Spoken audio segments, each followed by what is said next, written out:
Film की शुरुआत में हम एक शूटिंग स्टार को देखते हैं जो कि आउटर स्पेस से होते हुए एक प्लेनेट पर लैंड करता है। पर तभी हमें पता चलता है कि वो कोई शूटिंग स्टार नहीं बल्कि एक सुपर हीरो था जिसका नाम लाइट स्पीड था और वो वहाँ एक जाइंट मोस्टर को खत्म करने आया था। उस मोस्टर के सामने आते ही लाइट स्पीड उसे अपनी पावर से डिफीट करने की पूरी कोशिश करता है। तभी हमें पता चलता है कि ये पूरी इवेंट एक गेम में प्ले हो रही थी जिसे रीड नाम का एक लड़का खेल रहा था। रीड उस गेम में बहुत ही ब्रिलियंट था और वो अपना पूरा समय उसी गेम को खेलते हुए बिताया करता था। वहीं गेम में लाइट स्पीड उस मोस्टर के सामने वीक पड़ता है, इसलिए वो अपने न्यू पावर को एक्टिवेट करता है जिससे उसके पास उसके 3 बेबीज आ जाते हैं जिनका नाम जेंडर, टाइटस और कीरा होता है। उन बेबीज के पास भी लाइट स्पीड की तरह सुपर पावर्स थी पर वो उन्हें अभी सही से यूज करना नहीं जानते थे, इसलिए लाइट स्पीड उन बेबीज को अपने साथ लेकर खुद ही उस मोस्टर का सामना करता है और फाइनली बहुत कोशिश के बाद उसे डिफीट कर देता है। तभी सबका मास्टरमाइंड डॉक्टर आर्केनिस आता है जिसका मकसद था कि वो लाइट स्पीड को खत्म करके अपने रास्ते में आने वाले हर एक प्लेनेट पर कब्जा कर सके। पर फिलहाल उस लेवल तक डॉक्टर आर्केनिस के पास कोई पावर्स नहीं थी, इसलिए लाइट स्पीड उसे वहाँ से दूर भेज देता है और अगले राउंड में जाने से पहले वो अपने बेबीज को डे केयर में छोड़ देता है क्योंकि उनकी पावर्स अभी वीक थी। पर साथ ही वो इमरजेंसी केस में उन बेबीज से कांटेक्ट करने के लिए कीरा के साथ एक कम्युनिकेटर डिवाइस को लगा देता है। पर रात को चुपके से डॉक्टर आर्केनिस उस डे केयर में घुस जाता है जिसके साथ उसका असिस्टेंट फ्लीच भी होता है। वो वहाँ उन बेबीज को चुराने आए थे और वो अपने इस मिशन में कामयाब भी हो जाते हैं। ये बात जब लाइट स्पीड को पता चलती है तो उसे बहुत गुस्सा आता है पर वो कुछ कर नहीं सकता था। दरअसल डॉक्टर आर्केनिस का प्लान था कि वो उन बच्चों के पावर्स को खुद में ट्रांसफर करके खूब पावरफुल बन सके। इधर फ्लीच जब उन बच्चों को लेने जाता है तो वो उसे अपनी शरारतों से बहुत परेशान कर देते हैं और नादानी में वो तीनों एक सेफ्टी पोड में जाकर उसे लॉन्च कर देते हैं। पर वो एक वर्म होल से होते हुए एक्चुअल अर्थ की तरफ जाने लगते हैं और यहाँ से ये गेम एक रियलिटी में चेंज हो जाती है। वो बेबी उस पोड के साथ रीड के घर के पास ही आ पहुँचते हैं पर उनके अर्थ के एटमोस्फेयर में एंटर करते ही मिलिट्री को इसका पता चल जाता है और वो एक्टिव हो जाते हैं। वहीं डॉक्टर आर्केनिस को जब उन बच्चों की एस्केप होने के बारे में पता चलता है तो वो फ्लीच पर बहुत गुस्सा करता है और उन बच्चों को हर हाल में ढूंढने का प्लान करता है। दूसरी ओर रीड के घर उसकी क्लासमेट मेलेनी आती है और उन दोनों को साथ मिलकर एक साइंस प्रोजेक्ट पर काम करना था। पर जिस दौरान मेलेनी वॉशरूम में होती है तभी वो बेबीज पोर्ट से निकलकर रीड के घर में आ जाते हैं। रीड जब उन्हें अपने घर में देखता है तो बहुत शॉक्ड होता है कि ये बेबीज वीडियो गेम से बाहर कैसे आ सकते हैं। मेलेनी के पूछने पर रीड उसे बताता है कि ये लाइट स्पीड के बेबीज हैं जो किसी अनजान कारण से वीडियो गेम से बाहर आ चुके हैं।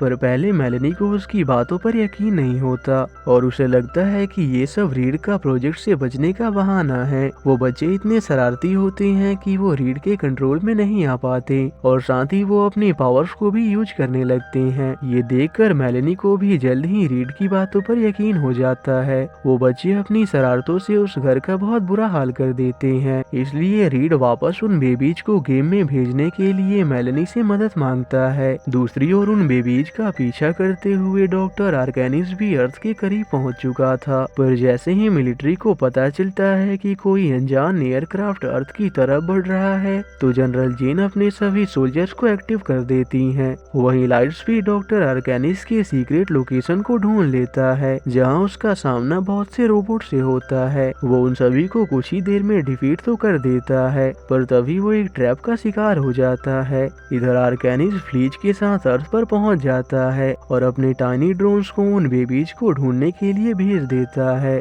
दूसरी ओर रात भर शरारत करने के बाद फाइनली वो बच्चे रिलैक्स हो चुके थे। तब रीड को कीरा के पास से वो कम्युनिकेटर डिवाइस मिलता है जिसे ओपन करने पर वो लाइट स्पीड से कांटेक्ट कर पाते हैं। लाइट स्पीड उन्हें बताता है कि अगर बच्चे तुम्हारे पास हैं तो डॉक्टर आर्केनिस किसी भी वक्त उन्हें लेने के लिए तुम तक पहुंच सकता है। इसलिए वो रीड और मेलेनी के पास पहुंचने के लिए उनकी लोकेशन को ट्रैक करने लगता है। पर उतने में टाइटस उस कम्युनिकेटिंग डिवाइस को तोड़ देता है। अब और कोई उपाय ना होने के कारण वो उस घर से निकलने का प्लान करते हैं ताकि वो डॉक्टर आर्केनिस के हाथ ना लग सके। इसके बाद वो बच्चों को अपने साथ लेकर अपने घर से निकल जाते हैं, पर रास्ते में उन्हें मिलिट्री सोल्जर्स रोक लेते हैं और उनसे सवाल करने लगते हैं। उसी दौरान टाइटस कार से बाहर आ जाता है और मिलिट्री की जीप के साथ खेलने लगता है। इससे एक सोल्जर मुसीबत में पड़ जाता है, पर फॉर्चुनेटली जेंडर के कारण उसे कुछ नहीं होता, पर टाइटस उनकी जीप को बर्बाद कर देता है। इसलिए रीड और मेलेनी तुरंत वहाँ से बच निकलते हैं। दूसरी ओर जनरल जेन उन बेबीज की पॉड को लोकेट करते हुए रीड के घर तक पहुँच जाती हैं और वहाँ की हालत देखकर उन्हें लगता है कि ये सब जरूर एलियंस ने किया है। तभी उन्हें चेक पॉइंट पर तैनात उन सोल्जर से उन सुपर बेबीज और उनकी पावर्स के बारे में पता चलता है,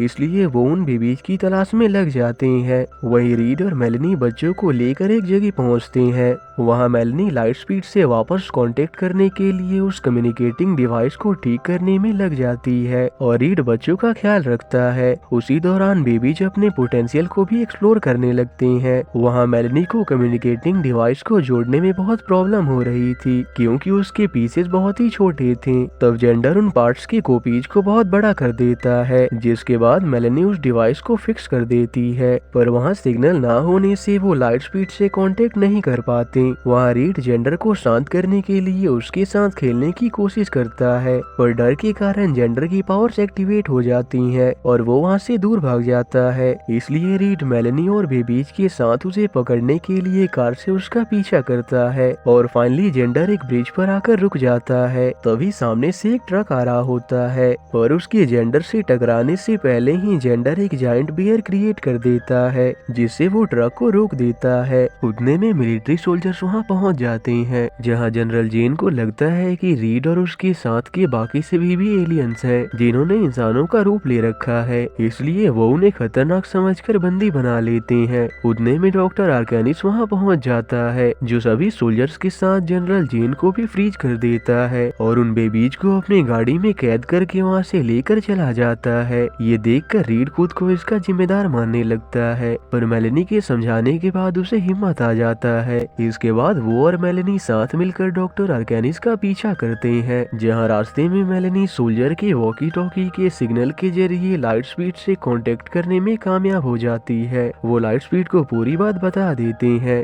तभी रीड को डॉक्टर आर्केनिस की स्पेसशिप नजर आती है और वो तेज स्पीड के जरिए उसकी स्पेसशिप तक छलांग लगा देते हैं और किसी तरह से आर्केनिस की स्पेसशिप में पहुंच जाते हैं। इधर लाइट स्पीड एक भूल भुलैया में फंस चुका था, जहां एक के बाद एक उसे कठिनाइयों का सामना करना पड़ता है। तभी उसके सामने बहुत से मॉन्स्टर्स आ जाते हैं, जो उसे चारों ओर से घेर लेते हैं, पर लाइट स्पीड उनका डटकर सामना करता है और समझदारी दिखाते हुए उन्हीं का इस्तेमाल करते हुए उस जगह से बाहर निकलने में कामयाब रहता है। वहीं कुछ देर बाद सारे सोल्जर्स अनफ्रीज हो जाते हैं, जहां अब जनरल जेन समझ जाती हैं कि रीड सच बोल रहा था और वो आर्केनिस का सामना करने के लिए निकल जाते हैं। इधर आर्केनिस ने उन बेबीज को एक्स्ट्रापोलेटर में रख दिया होता है और कुछ ही देर में वो उनकी पावर्स को एक चिप में एब्जॉर्ब करने वाला था, जिसे खुद में इम्प्लांट करने के बाद वो बहुत ही शक्तिशाली बन जाता। वो इस प्रोसेस को शुरू कर चुका होता है, पर तब तक रीड और मेलेनी भी पहुंच चुके थे। वहाँ रीड मेलेनी को अपना पूरा प्लान समझाकर उसे बच्चों को ढूंढने के लिए भेजता है और खुद कंट्रोल रूम में पहुंचता है, जहां वो एक गन की मदद से वहां की पूरी सिस्टम को बर्बाद कर देता है, पर इससे स्पेसक्राफ्ट अनबैलेंस होकर नीचे गिरने लगता है। वहीं मेलेनी बच्चों को ढूंढ लेती है, पर फिलहाल वो अपने होश में नहीं होते।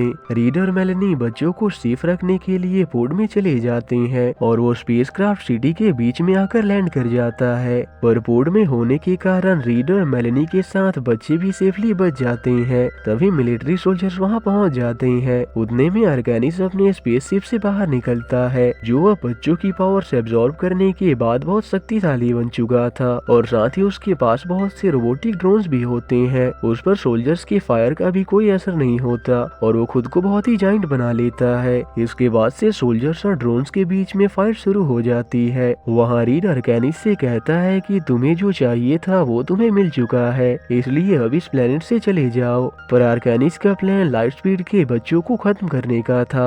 रीड उसे ऐसा करने से मना करता है, लेकिन आर्केनिस उसे पकड़ लेता है। तभी कीरा को होश आ जाता है और जब वो रीड को आर्केनिस के कब्जे में देखती है तो उसे बहुत गुस्सा आता है और तब वो अपने पावर्स को सही से कंट्रोल करना सीख जाती है। और साथ ही टाइटस भी अब आर्केनिस के साइज में बदल चुका था, जिस कारण से वो सभी रोबोटिक ड्रोन्स को डिस्ट्रॉय कर देता है। है। सभी बेबीज अपने पावर्स को सही तरह से जान चुके थे, जिस वजह से वो आर्कैनिस के आर्मीज पर बहुत भारी पड़ते हैं, पर अभी भी उन्हें आर्कैनिस को डिफीट करना बाकी था। वहाँ रीड को आर्कैनिस के गर्दन पर वही चिप नजर आती है और वो समझ जाता है कि अगर किसी तरह वो उसके प्लांटेड चिप को उसके गर्दन से निकाल ले तो उसकी सारी पावर्स खत्म हो जाएंगी। इसलिए वो ये बात उन बच्चों को समझाता है, जिसके बाद तीनों बच्चे साथ मिलकर आर्कैनिस के चिप को उससे अलग कर देते हैं और इस तरह से आर्कैनिस अपने नॉर्मल फॉर्म में आ जाता है। तभी लाइट स्पीड भी वहाँ पहुँच जाता है और जब वो अपने बच्चों को अपनी पावर्स यूज करते देखता है तो बहुत खुश होता है।